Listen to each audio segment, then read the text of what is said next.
Hello. Today we are going to go over two problems about how to do shear and torsion. So the first problem that we are going to work on is a irregular shaped rod. So this is the rod geometry, and first it is a cylindrical. It has a cylindrical section, and then it has a hollow section in the end. So let's say this distance is A. So the rod has three parts with each part with length of A, and then this diameter is 4D, and then this point is A, B, C, and D. So this diameter is 2D, and then this diameter is just D. So and it experiences a torsion to the left, T0 at point B, and then a torsion to the left at point C, and then a torsion to the right with a value of 2T0. So the problem asks us to find the location and value of the maximum shear stress in the bar and the rotation at point C and D. So find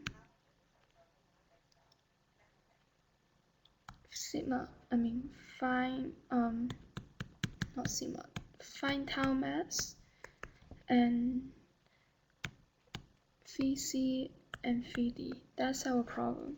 So let's work on the first one first. To find the maximum shear stress, we need to look at these three different segments. So the first thing we need to do is to draw a free body diagram. So let's call this unknown TA, so torsion at point A. So we can write a equilibrium equation. So we have TA plus T0 plus T0 is equal to 2T0. From that, we can find out TA is actually equal to 0, right? So which means there is no shear between the rod segment A and B. So A and B, let's write it down. So tau A and B is equal to 0 because TA is equal to 0. Okay, so now let's look at the rod segment B and C. So if that's B and this is A, let's call this tau B, C, and then we know that this is T0. So we know from equilibrium equation we have TBC is actually equal to T0. So we know the equation for tau shear stress tau is actually equal to TBC times the diameter, times the radius over IP, right? So the radius is D, right? I will just change it to T0 here. And then IP for a circular rod is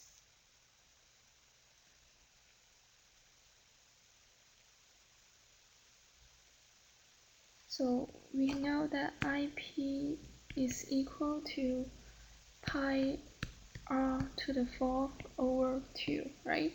So in this case, r is D, so IP we have pi d to the 4 divided by 2, which is just multiplied by 2. So the final answer we have is 2t0 over pi d to the cube. So that's the shear stress for the rod segment B and C. And let's look at C and D.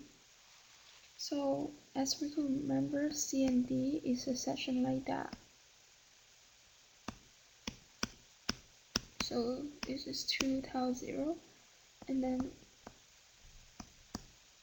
this is D, and then let's call this TCD. So from equilibrium equation, we have TCD is equal to 2T0.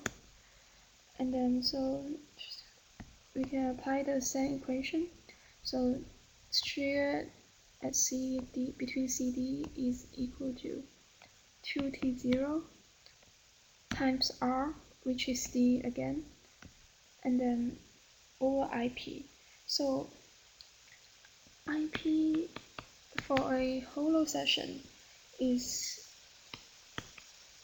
pi over 32 times the outer diameter, which is 2d square minus, to the 4, minus the inner diameter.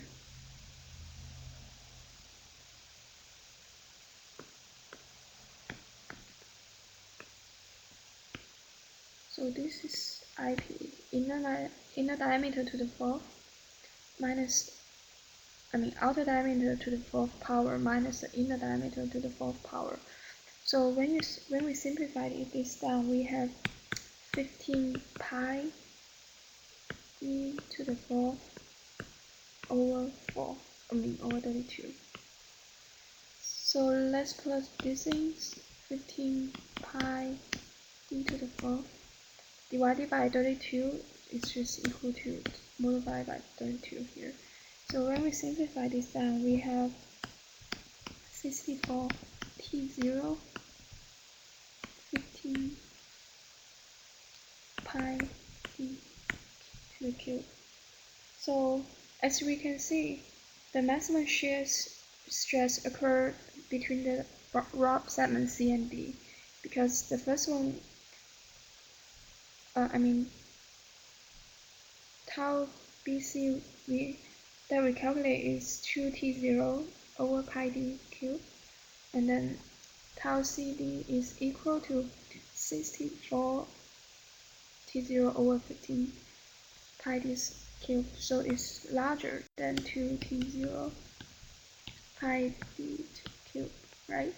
So we know the mass shear stress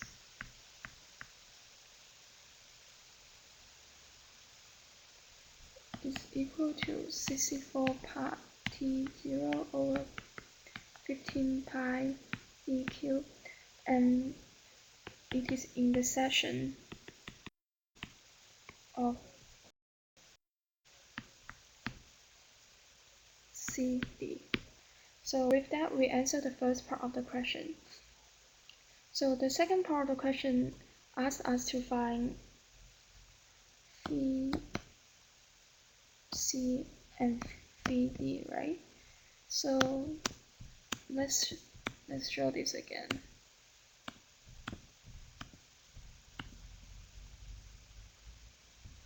So this is A, and A. Tells T0, T0, and 2T0. So we know that the rotation for a rod segment is equal to T times length divided by GIP, right? So A, B, C, and D. So we know the section AB do not have any torque. So phi AB is also 0 because TAB is equal to 0. So phi C is just equal to phi BC, right? And then which is equal to TBC times A divided by GIP. And then TBC we calculated to be T0 times A. GIP we already got it from the previous problem, which is pi d 4/2. And then simplify this down, we will have 2T0A divided by G pi d to the 4th, right?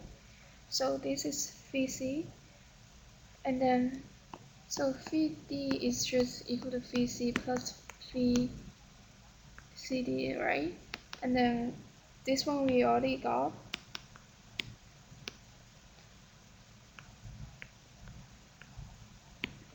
And then this part is just, okay, so phi CD is just equal to TCD times A divided by GIP, right? And then TCD we calculated to be 2T0.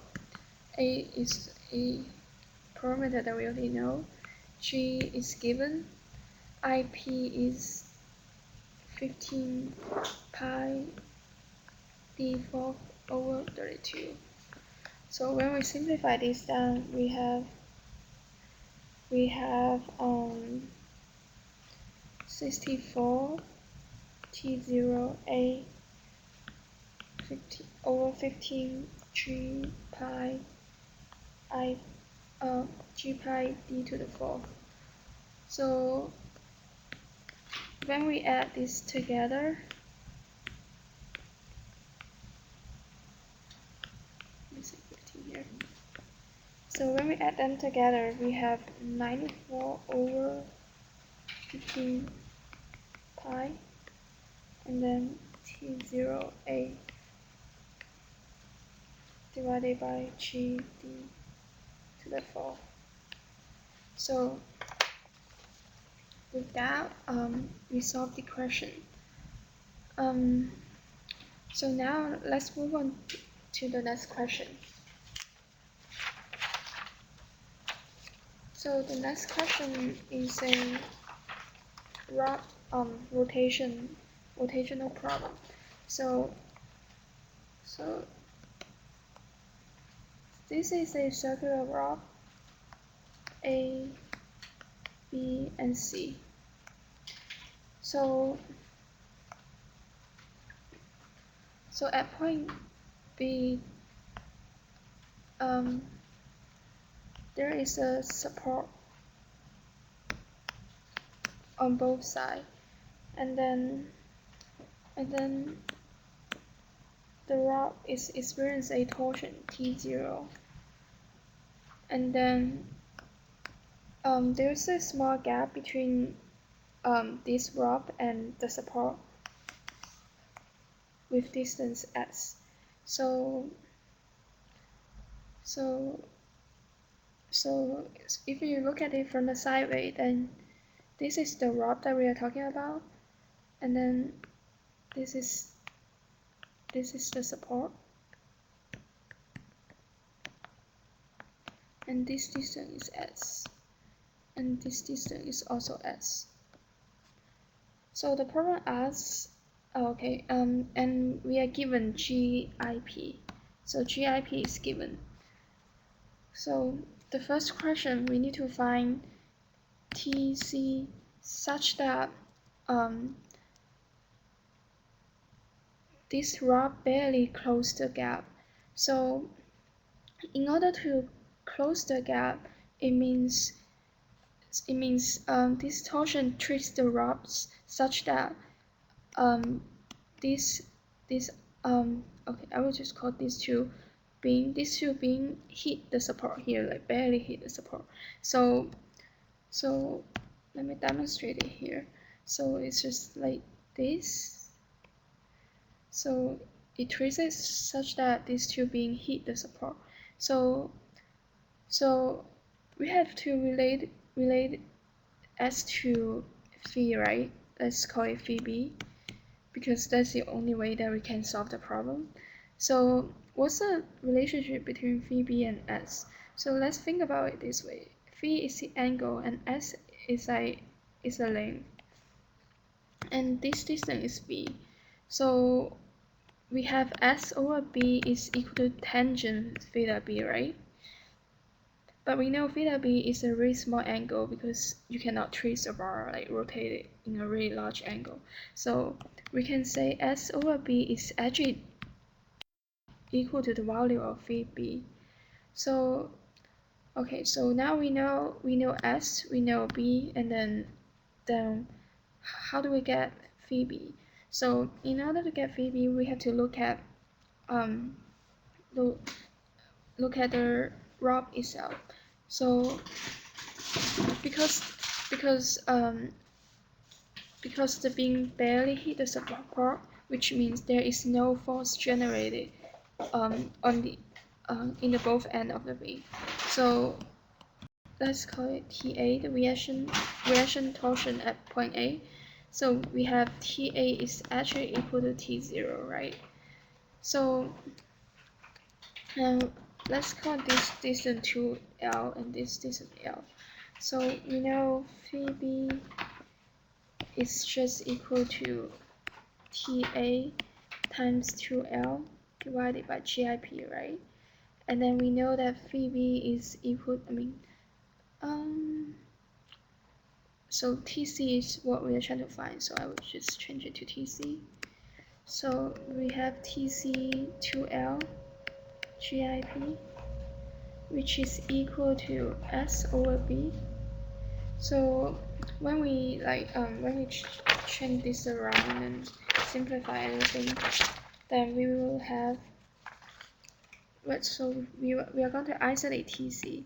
So TC is actually equal to IP times S divided by 2L times B. So this is a critical torque such that it will close the gap. So that's part A, and then part B asks, part B asks, when you apply a torque T0 that is greater than TC, what is, okay, VC. So when you apply a torsion greater than the critical torque, A, B, and C, what is VC? So we know when you apply a torque that is larger than critical torque,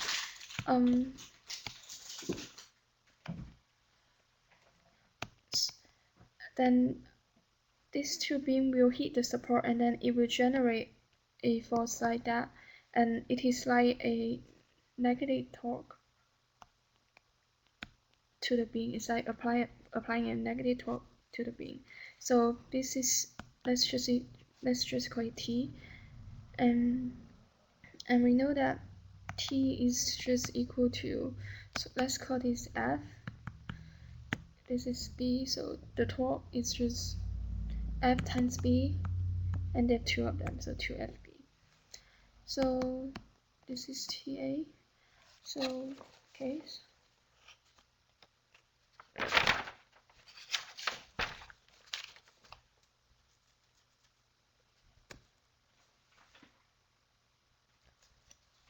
Okay, so let's find TA first. So we know TA plus T is equal to T0, right? And then we know that phi B is fixed, right? Phi B is fixed, which is equal to S over B. And then with that we know that, okay, so this is TA, this is TAB. So we know that TAB is equal to TA, and also TAB times the distance 2L over GIP is equal to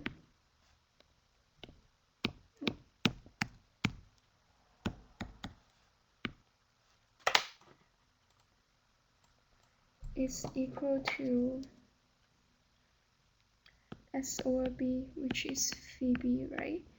So with that, we find out TA is equal to TAB is equal to GIPS over 2BL. So looking at this expression, we know that the value of TA will not change no matter how you change T0, which means no matter how hard you twist the rod, the section AB will not have like any changes. So that tells us something, which is phi B is fixed, and it is equal to S over B. So to find phi C, we need to find phi B, and then just add plus phi BC, right? So we already know phi B is S over B, and then phi BC. So let's say this is the section T0, this is C, and this is TBC. So we know TBC is just equal to T0, right? And then this distance is L, and then GIP is fixed. So this is the new physics. So I think the only trick to this question is phi B is fixed, and then phi C is just depends on how hard you twist T0. So I mean how hard you twist the rod. So if you increase T0, this part of the equation will increase, and then but S over B, which is the part come from the rod section AB, will not change. Okay, so with that we solved both the problem. Thank you so much for listening. Feel free to email me if you have any question.